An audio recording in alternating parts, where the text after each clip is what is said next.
After analyzing thousands of businesses and participating in over 40 business acquisitions, we've developed our own investment criteria to determine if a business is buyable or not. Now, we call this the Fleming ETA Deal Index, and it has 9 criteria: buyer fit, organizational structure, seasonality, customer concentration, EBITDA margin, longevity, valuation, cyclicality, and cash conversion cycle. And now each factor gets a score from 1 to 5.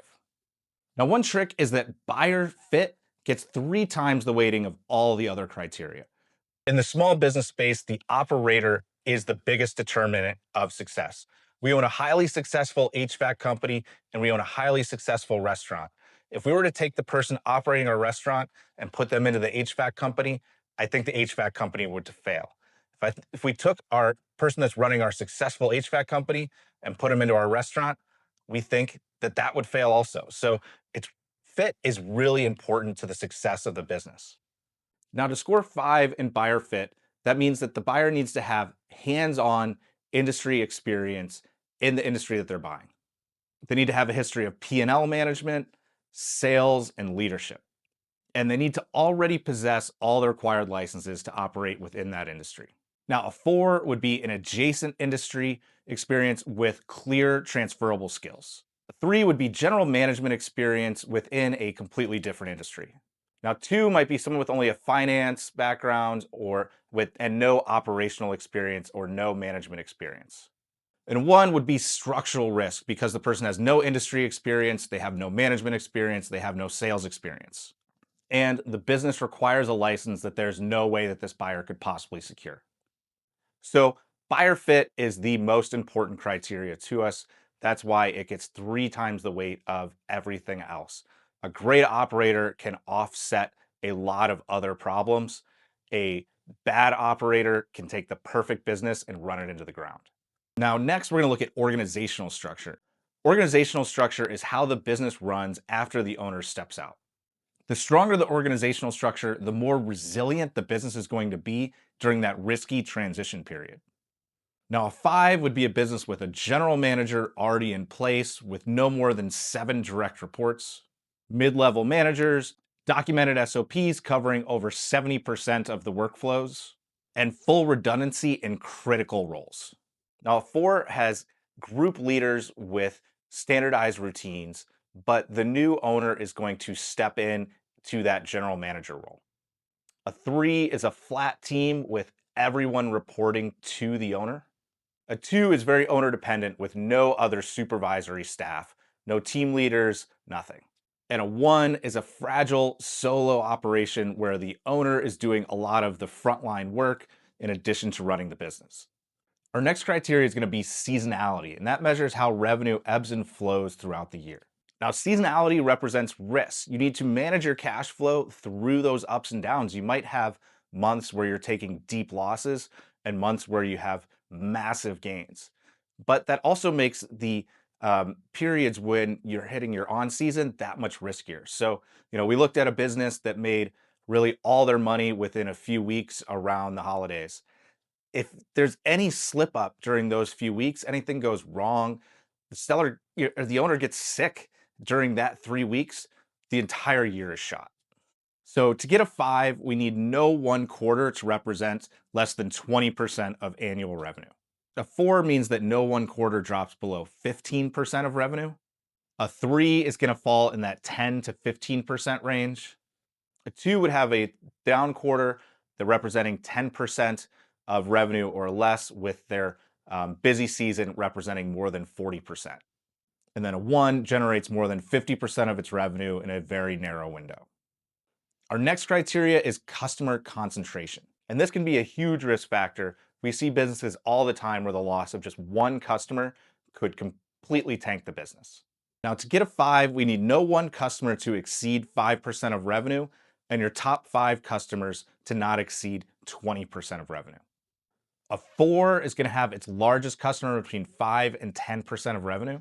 A 3 has a customer between 10 and 20, and the top 5 makes up less than 40% of revenue. Now, a 2 has a customer between 20 and 30, and the top 5 represent more than 50%. And a 1 has its top customer over 30% and its top 5 over 50% of revenue. Now, customer concentration is a really important one because it represents risk. There's always that chance that you're going to lose customers when the business transitions. If that customer is 50% of revenue, that business is going to be losing money day one. So our next criteria is EBITDA margin. And EBITDA margin reflects the overall competitiveness, the overall pricing power of the business. Typically, the higher the margins, the more pricing power a business has. The lower the margins, the less they have. Now, for a 5, we need an EBITDA margin above 25%. A 4 is 15 to 20. A 3 is 10 to 14. A 2 is 6 to 9%. And a 1 is under 6%. Next, we're going to look at longevity. So longevity is how long this business has been in place. Has it been through multiple cycles? How much institutional knowledge is embedded in the company? Has it existed for 2 years or 20 years? Now, a 5 is going to be anything more than 20 years. A 4 is 10 to 19. A 3 is 5 to 9. And a 2 is 2 to 4. And a 1 is going to be anything 2 years or less. Next is valuation. So every industry is going to have different normal valuations. So some industries might normally trade for 3 times, while a similar business in another industry is going to trade at 5 times. But the reason that one trades at 5 times is because it usually is going to have a lot of positive criteria, not a lot of seasonality, not a lot of cyclicality, versus the lower multiple businesses are typically going to have seasonality and cyclicality. So really, we're looking at valuation in how are you compensated for the risk that exists within the industry that you're investing in. So this valuation is not only evaluating the multiple within the industry, and it's not only looking at how this business compares to its peers, it's looking at how does the valuation compare to all the other criteria. So what you should expect in the valuation area is, say there's a business that's a perfect, it scores a 5 on all other pieces of criteria.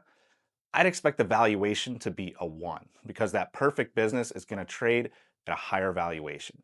And then if you have businesses that are more cyclical and more seasonal and they score lower scores, say you have 3s across the board, you might get that at a valuation that scores at a 5. So looking at our valuation criteria, and typically this is for businesses that are going to sell between $2 and $6 million. Now, a 5 is going to be a business for less than 2.8 times the seller's discretionary earnings or cash flow as shown on the business listing websites.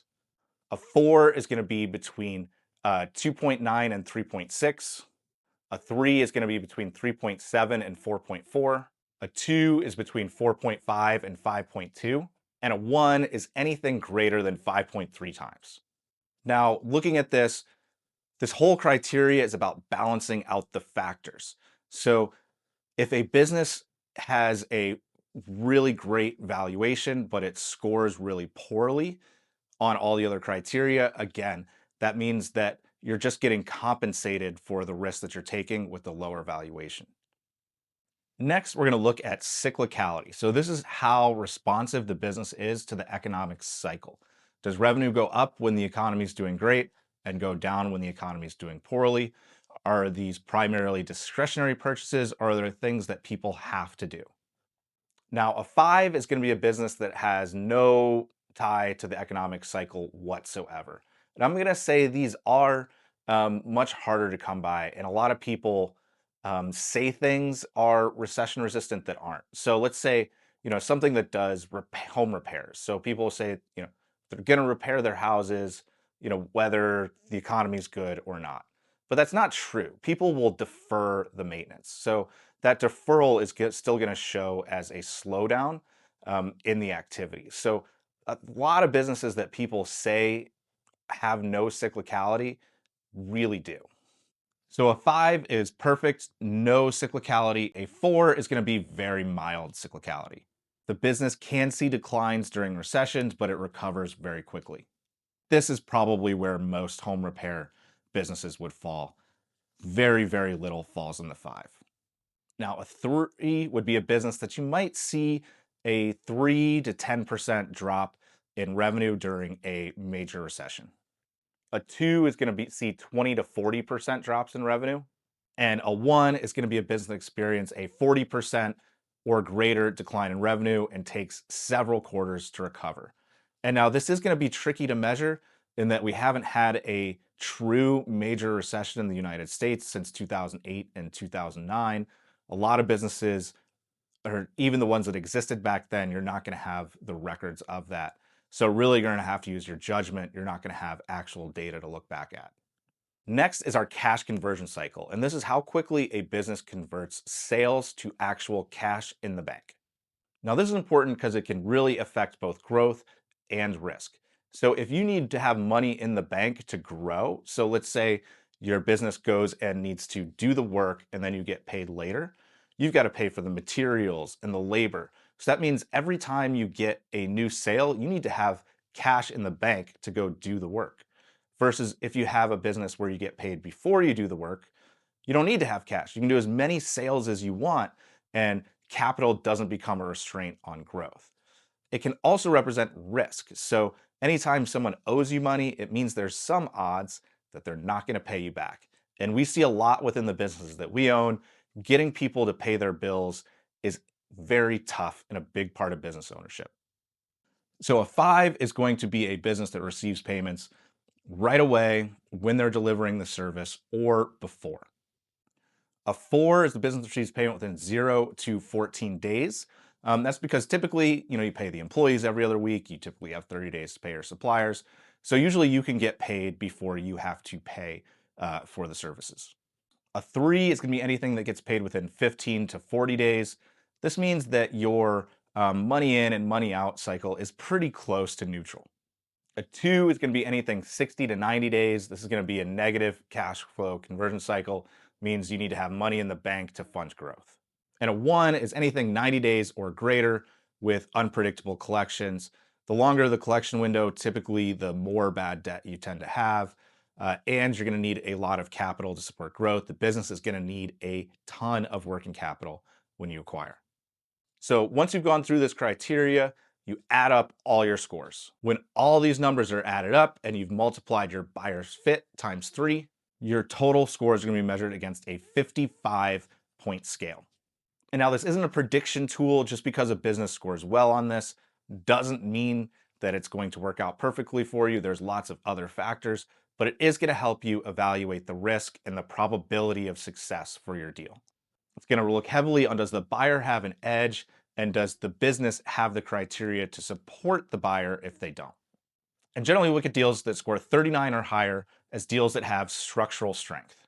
The business has enough margin, enough stability, and enough operation clarity to survive the transition, and the buyer has the capability to lead.